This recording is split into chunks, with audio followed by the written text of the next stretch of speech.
Merci. Maintenant, je vais passer la parole à Madame Diagou, qui est directrice générale de NSIA Groupe Banque et Assurance, présente dans 12 pays d'Afrique centrale et de l'Ouest. Et votre entreprise fait un chiffre annuel de plus de 200 milliards de francs CFA et est axée à la fois sur la protection dans son volet assurance et sur le financement dans son volet banque.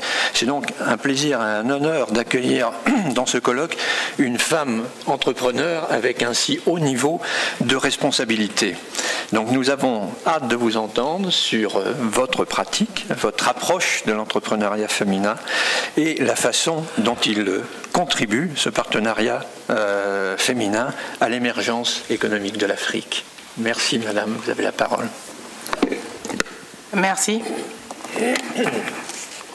Je vais essayer d'être moins solennel que mes prédécesseurs. Je ne suis pas très habituée au discours, plutôt à être dans l'opérationnel.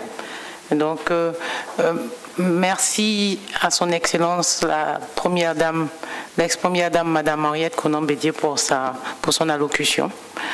Merci à son Excellence, l'ambassadeur de la République de Côte d'Ivoire, pour sa présence ici.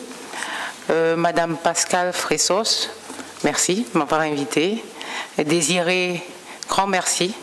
Distingués invités, chers amis des médias. Aujourd'hui, comme l'a souligné Madame Bédié, c'est le 8 mars 2017 et c'est la Journée internationale de la femme.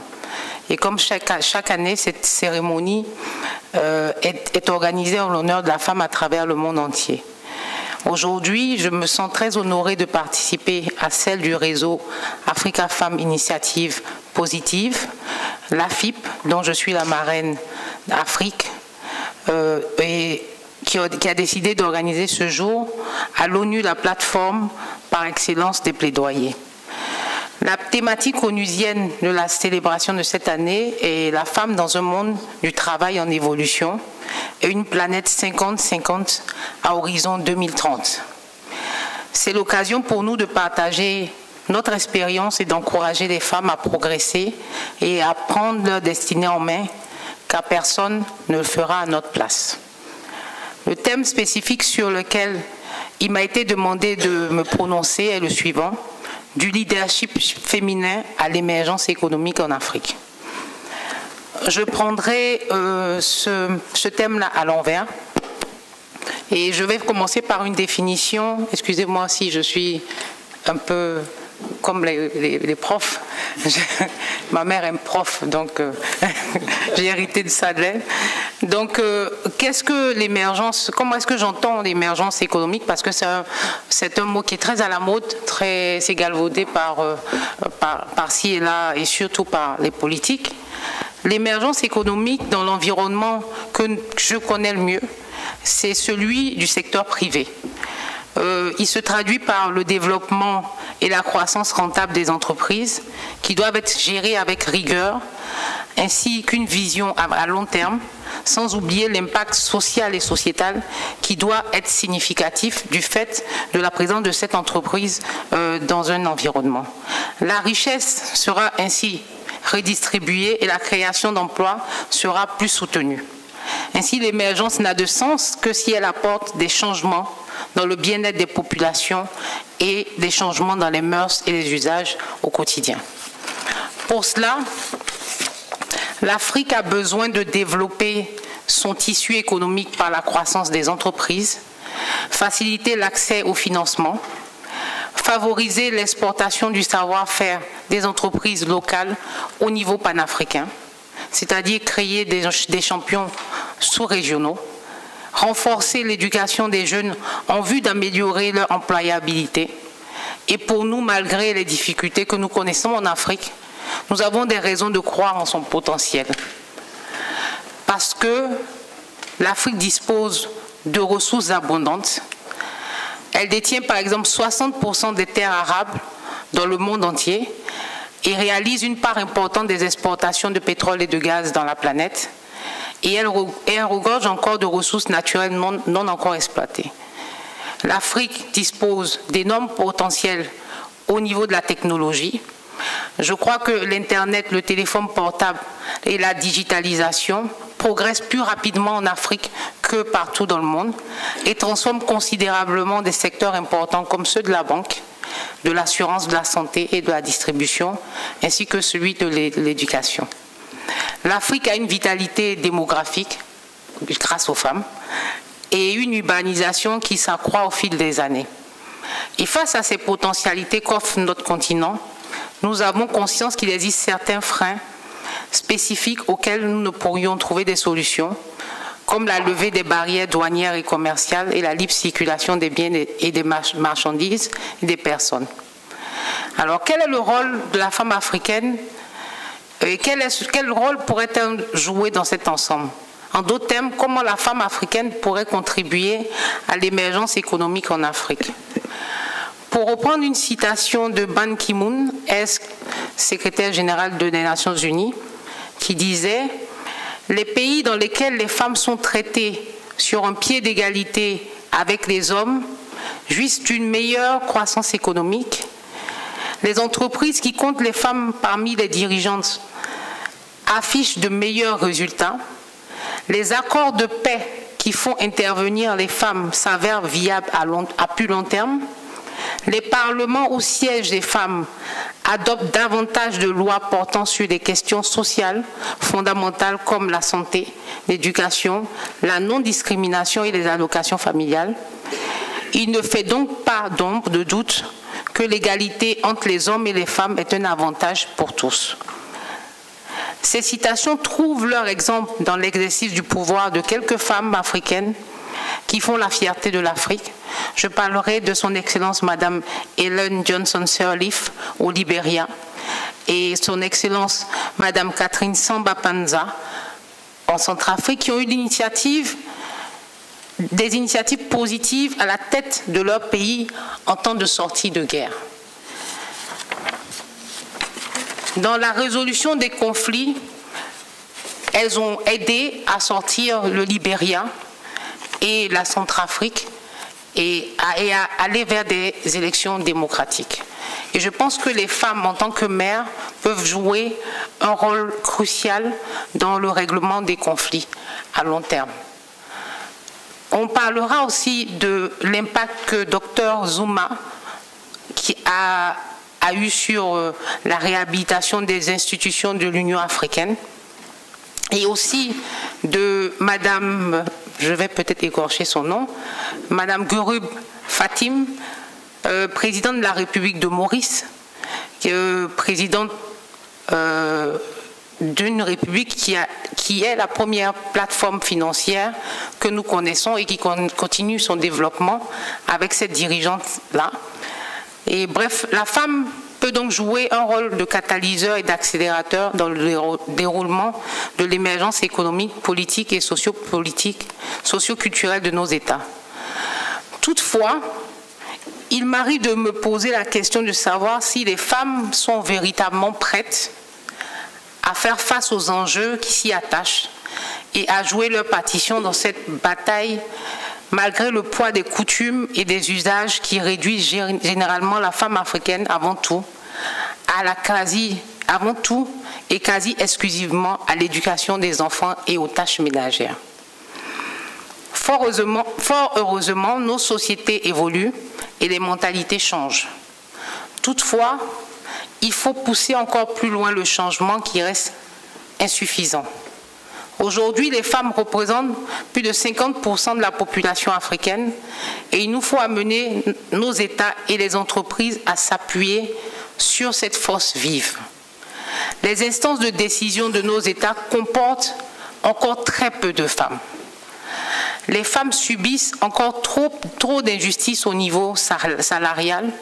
Les hommes restent encore souvent mieux payés que les femmes.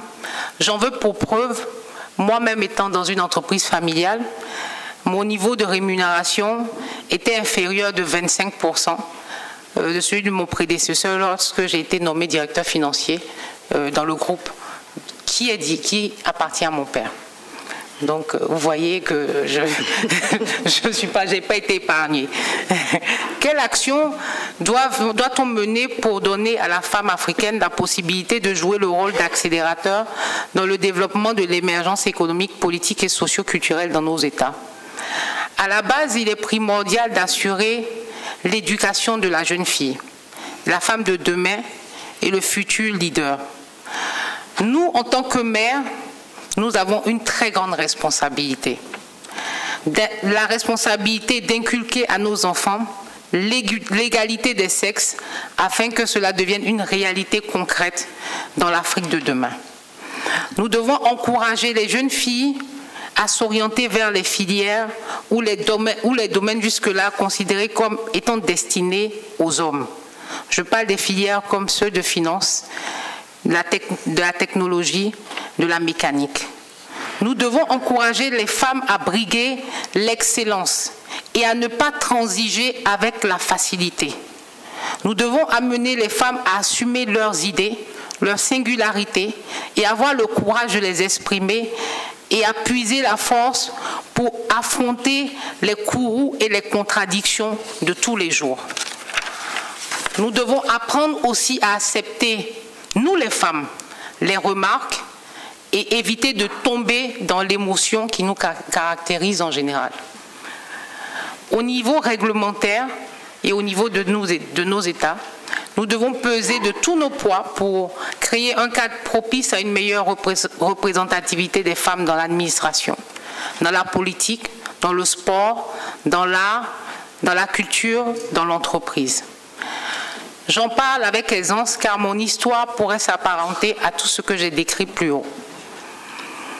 Je dirais comment je suis passée de la petite fille de Blocos, village ébrié du bord de la lagune, à la dirigeante d'un groupe de 26 sociétés présentes dans 12 pays d'Afrique et exerçant dans 5 métiers, à savoir la banque, l'assurance, l'intermédiation financière, l'immobilier et la technologie. Quel a été mon rôle dans l'expansion du groupe NCIA? C'est simple, je me suis appuyée sur ce que je savais le mieux faire, la finance, compter l'argent. En effet, je suis née à Blocos, un petit village du bord de la lagune ébriée, et j'en suis fière, qui est aujourd'hui fondu dans la modernité de la capitale économique de Côte d'Ivoire. J'ai grandi avec mes tantes qui préparaient de l'attiéké, un repas traditionnel à base de manioc. Et à l'instar d'autres filles de ma génération, j'aurais pu être vendeuse d'attiéké. Très bonne vendeuse d'attiéké. Mais j'ai eu un père qui a décidé d'avoir d'autres ambitions pour moi. Et il a mis un point d'honneur à me scolariser et à me pousser à aller jusqu'au bout de mes études. J'ai fait le collège en Côte d'Ivoire, puis le lycée à Dakar, ensuite l'université à Londres et à Paris pour faire du management, alors que mon rêve était de faire de la médecine. Bref, cet homme-là a tracé le sillon dans lequel je me suis investie pour exceller. Mon expertise en finance m'a imposé sur la plateforme financière, qui est un mode d'homme, car j'ai su démontrer mon savoir-faire dans le rachat de la première banque de Côte d'Ivoire, qui était la BIAO Côte d'Ivoire en 2006, aujourd'hui NCIA Banque Côte d'Ivoire. J'ai su m'imposer dans l'ouverture du capital de l'entreprise familiale à des investisseurs étrangers. C'était la première ouverture de capital de notre société familiale. Nous l'avons ouvert à ECP en 2008. Et ensuite, récemment, j'ai mené à bien la DD, c'est-à-dire la due diligence, pour l'entrée au capital encore de notre société, de la Banque nationale du Canada et de la Banque Rothschild. Aujourd'hui, j'impulse une nouvelle dynamique dans mon groupe, qui est celle de la notation financière de toutes les filiales de mon groupe et la préparation à l'entrée en bourse de NCIA Banque Côte d'Ivoire dans les prochaines semaines. Tout ceci pour dire, on pourrait se demander quelle est ma contribution à l'éclosion de la femme africaine dans mon environnement. Je peux affirmer avec beaucoup de fierté que dans le groupe NCIA, qui est un assez bon élève eu égard aux objectifs numéro 5 du développement durable de l'Organisation des Nations Unies qui traite de l'égalité de la femme. Nous comptons 2048 employés, dont 44% sont des femmes, 33% des cadres sont de sexe féminin et 30% des mandataires sociaux, directeurs généraux et directeurs généraux adjoints sont des femmes. Moi-même, mon CODIR, c'est-à-dire mon comité de direction, est composé de 9 directeurs, dont 6 femmes.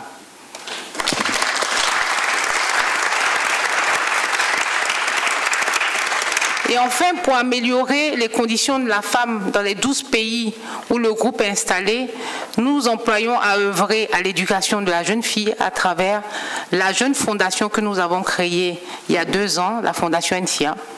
Et nous sponsorisons à ce titre des prix comme des prix Jeanne Batelot du lycée des jeunes filles de Bingerville, ainsi que le prix pour l'éducation de la fondation Brizoabi. La jeune fondation a par ailleurs initié une action auprès des femmes dans le milieu carcéral et prépare une action, un enfant, un extrait de naissance, pour permettre aux enfants, tous confondus, en général, et aux petites filles en particulier, d'avoir un extrait de naissance, élément de base préalable à toute scolarisation. Le groupe NCIA œuvre à travers sa fondation à lutter contre la violence faite aux femmes et à accompagner l'éducation de la jeune fille et l'insertion socio-économique des femmes.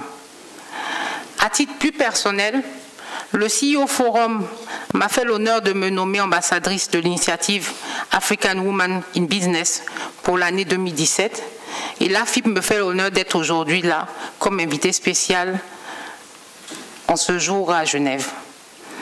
En conclusion, le leadership féminin et l'émergence économique ne sont pas des réalités antinomiques, bien au contraire. Permettre à la femme de s'exprimer, de gouverner et d'assumer des rôles de premier niveau en concordance avec ses compétences ne peuvent qu'apporter des résultats probants. J'en suis la preuve.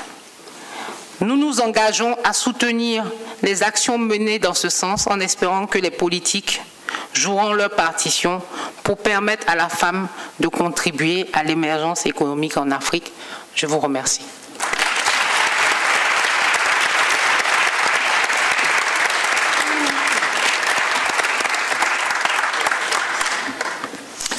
Merci beaucoup, Madame Diagou, pour nous avoir éclairé à la fois en donnant mettant en valeur cette valeur, ces potentialités qu'a l'Afrique. Et je trouve qu'on n'assiste pas trop, il y a de l'afro-pessimisme ambiant, notamment sur notre continent européen, et vous avez tout à fait raison, et que dans ces potentialités, les femmes jouent un rôle éminent. Et puis c'était très éclairant aussi de voir votre itinéraire et les résultats auxquels vous êtes aboutis, et puis cette fondation, et notamment qui finance des projets de lutte contre la violence contre les femmes, et c'est précisément le thème que nous allons maintenant aborder, ou un des thèmes, avec l'intervention de Marianne Sébastien.